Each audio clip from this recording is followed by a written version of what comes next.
नमस्कार, आपके साथ मैं हूं सुमेरा खान। स्वागत है आपका। काउंटडाउन शुरू हो चुका है। 19 अप्रैल को देश लोकसभा चुनाव के पहले चरण में वोट शक्ति का साक्षी बनेगा, यानी वो वक्त जब पहला वोट डाला जाएगा। लेकिन उससे पहले हम लेकर हाजिर हैं TV9 भारतवर्ष पर सबसे विश्वसनीय और फाइनल ओपिनियन पोल। इतना बड़ा सैंपल साइज, इतने सारे सवाल जवाब, हर तरह के वोटर से बात, सचमुच रिकॉर्ड बनने जा रहा है। आज पीपल्स इनसाइट्स, पोलस्टार्ट और TV9 के फाइनल ओपिनियन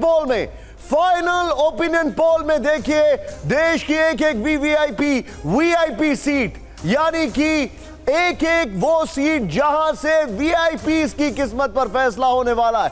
क्या कोई बड़ा उलटफेर है, यह देखने वाली बात है। क्या कुछ बड़ा टर्न अराउंड होगा, यह देखने वाली बात है। मतलब यूपी के वाराणसी से कर्नाटक के मांड्या तक कौन आगे चल रहा है और कौन पीछे चल रहा है। अब हम आपको बताते हैं कि हमने कैसे ये ओपिनियन पोल किया है, क्योंकि ये बहुत खास है। ये जानना बहुत जरूरी है, जितना बड़ा सैंपल साइज हमने लिया है। पहले आपको बता दें, सिर्फ ओपिनियन पोल है, ये नतीजे नहीं है। एक बार फिर, ये ओपिनियन पोल है, नतीजे नहीं है। हम आपको ये भी बता दें, जो जरूरी तथ्य हैं वो आपसे साझा करना चाहते हैं इस ओपिनियन पोल से जुड़े हुए। कई सीट ऐसी हैं जिन पर जब हमने सर्वे किया तब उम्मीदवारों का ऐलान नहीं हुआ था, बाद में प्रत्याशी बदले भी गए हैं। लिहाजा सर्वे या ओपिनियन पोल सिर्फ आकलन है, नतीजे नहीं है। अब जल्दी से आगे बढ़ते हैं और आपको यह बताते हैं कि ये गारंटी वाला फाइनल ओपिनियन पोल हमने कैसे किया है। ओपिनियन पोल कैसे किया वो जान लीजिए, बहुत जरूरी है जानना हमारी प्रक्रिया। TV9 पीपल्स इनसाइट पोलस्टार्ट का ये सर्वे है।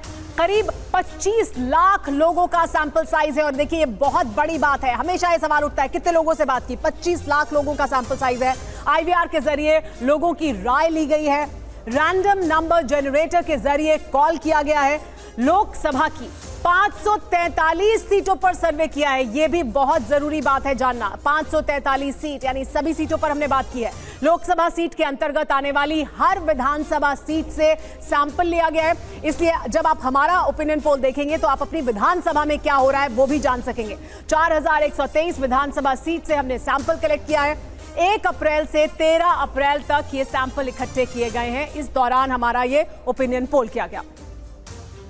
चुनावों से जुड़े ये विशेष ओपिनियन पोल शुरू करने से पहले आपको दिखाते हैं पीपल्स इनसाइट और पोलस्टार्ट और TV9 के फाइनल ओपिनियन पोल में किस गठबंधन, किस पार्टी को कितनी सीट मिली है। एक बार रिकैप कर लीजिए। यह हमने आपको कल 2 घंटे की कवरेज में दिखाया, 2.5 घंटे की कवरेज में। अब देखिए, NDA 362, BJP 319, सहयोगी 43।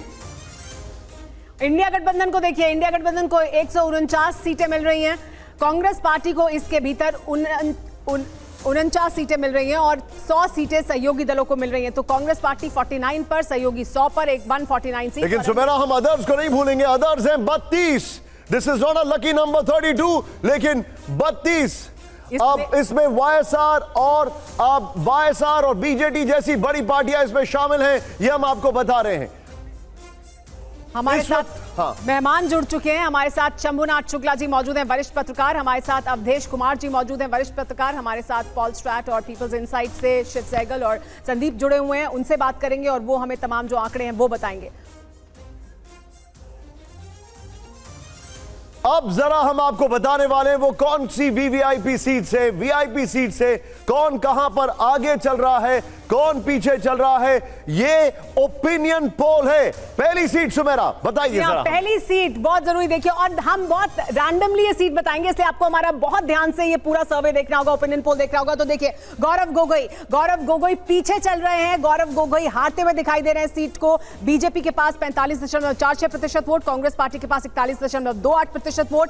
तय नहीं है, 13.26% है। तो देखिए, ये भी जानना बहुत मतलब है। इसका मतलब ये हुआ कि सर्वे के मुताबिक गौरव गोगोई पीछे चल रहे हैं। इंटरेस्टिंगली सुमेरा, गौरव गोगोई जो हमारा पहला ओपिनियन पोल था उसमें भी पीछे ही चल रहे थे।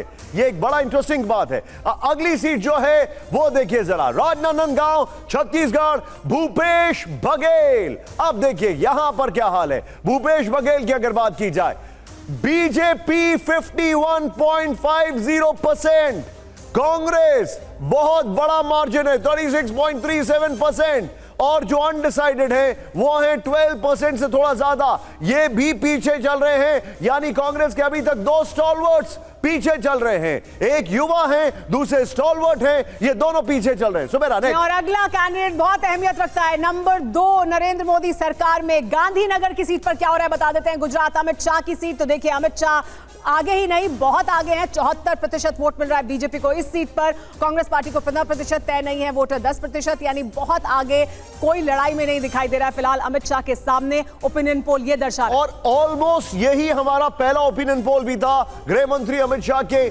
जो कॉन्स्टिट्यूंसी को लेकर एकदम क्रूजिंग विक्ट्री। लेकिन अब चीफ मिनिस्टर से सांसद का चुनाव लड़ रहे करनाल हरियाणा से मनोहर लाल खट्टर, उनका क्या हाल है? बीजेपी 59.25%, कांग्रेस 30.13%, और जो तय नहीं है वो है करीब 10% से ज्यादा मनोहर लाल खट्टर। यानी कि एक अच्छा चॉइस रहा है और ये बीजेपी का एक बहुत बड़ा एक्सपेरिमेंट भी रहा है। ये देखिए। जी हाँ, लेकिन अगला कैंडिडेट हम बताएं उससे पहले मैं शिव आपको ये कहना चाहूंगी कि हम भूपेश बघेल की सीट पर क्या हो रहा है जानना बहुत दिलचस्प है। मुख्यमंत्री, पूर्व मुख्यमंत्री, और अब वो पीछे हैं, ट्रेल कर रहे हैं। क्या है दरअसल उस सीट का समीकरण, वो जानेंगे आपसे।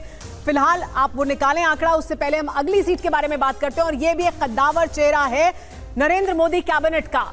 क्या हो रहा है हमीरपुर हिमाचल प्रदेश में? अनुराग ठाकुर आईएनबी मिनिस्टर, क्या है उनकी स्थिति? देखिए बीजेपी कंफर्टेबली आगे दिखाई दे रही है, काफी बड़ा अंतर है कांग्रेस पार्टी और बीजेपी के वोट शेयर में। 58.32% वोट मिल रहा है बीजेपी को, कांग्रेस पार्टी 30.57%। वोट जो तय नहीं है वो 11.11% है, लेकिन ठीक मार्जिन से बहुत आगे हैं, कंफर्टेबल दिखाई दे रहे हैं फिलहाल अनुराग ठाकुर अपनी सीट पर। लेकिन भूपेश बघेल की सीट पर क्या हो रहा है आइए वो बताते हैं। और शिव, मुझे लगता है आपने आंकड़ा निकाल लिया है। भूपेश बघेल की सीट की जो स्थिति है वो हम दिखाएंगे, क्योंकि पूर्व मुख्यमंत्री हैं और अपनी ही सीट पर इस वक्त उनकी जो स्थिति है वो ओपिनियन पोल के मुताबिक बहुत कमजोर दिखाई दे रही है। तो देखिए ये है तस्वीर। अगर हम और देखिए हम एक बार फिर आपको बता दें कि हमारा ओपिनियन पोल जो पोलस्टार्ट, पीपल्स इनसाइड और टीवी9 का ओपिनियन पोल है वो कैसे अलग है, क्योंकि ये देखिए ये सीट है भूपेश बघेल की सीट, ये फिलहाल बीजेपी के पास जा रही है। और इस सीट के भीतर देखिए जो विधानसभाएं हैं, विधानसभा सीट में कहां पर क्या है वो देखिए शिव, ये एक जगह है जहां पर बीजेपी को बड़ी बढ़त मिल रही है इस विधानसभा में। तो देखिए ये है राजनांदगांव की जो विधानसभा है वहां पर मेजॉरिटी जो डिफरेंस है वो बहुत ज्यादा है। और सिर्फ ये एक जगह है जहां पर कांग्रेस पार्टी को जो बढ़त है वो है। शिव बताइए। ये बिल्कुल 9.5% की बढ़त है। आप उसके ऊपर अगर देखें तो खुज्जी जो है वहाँ पे लाइट कलर देख रहे हैं, वहाँ पे बीजेपी सिर्फ 3.5% से आगे है।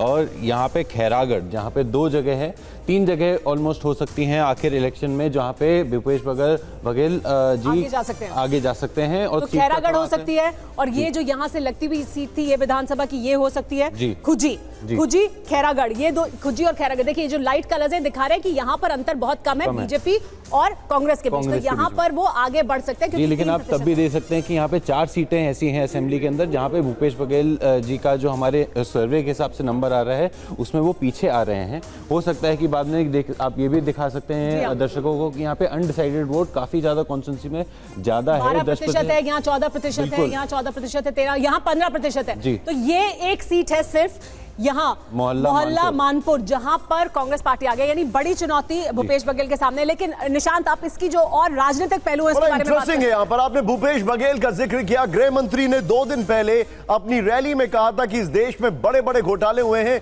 लेकिन भगवान के नाम पर घोटाला किसी ने नहीं किया। उन्होंने भूपेश बघेल के लिए कहा कि उन्होंने 508 करोड़ का महादेव घोटाला किया है।